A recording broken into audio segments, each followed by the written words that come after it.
শেখ হাসিনা সহ আওয়ামী লীগের সাবেক ১৬ মন্ত্রী এমপি সহ ৪৬ জনের বিরুদ্ধে ২০ এপ্রিলের মধ্যে তদন্ত শেষ করার নির্দেশ দিয়েছেন ট্রাইব্যুনাল।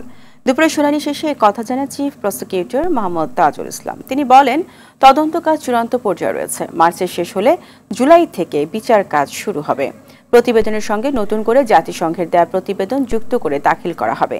এই সময় জুলাই আগস্ট গণহত্যার নির্দেশদাতাদের কল রেকর্ড সংগ্রহে আছে বলেও জানান চিফ প্রসিকিউটর। এর আগে সকালে জুলাই আগস্ট গণহত্যায় আওয়ামী লীগের মন্ত্রী, প্রতিমন্ত্রী সহ ১৬ জনকে ট্রাইব্যুনালে হাজির করা হয়।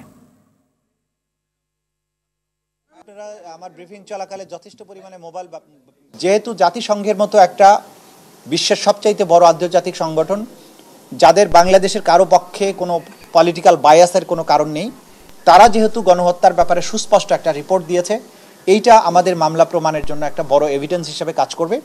এই কারণে আমরা 2 মাসের সময় চেয়েছিলাম। আদালত আগামী 20 এপ্রিল এই পরবর্তী তারিখ নির্ধারণ করেছেন। এই সময়ের মধ্যে তদন্ত রিপোর্ট যাতে পাওয়া যায় সেটার ব্যাপারে বলেছেন। আমরা বলেছি যে আশা করছি আমরা এর আগেই তদন্ত রিপোর্ট দাখিল করতে পারবো।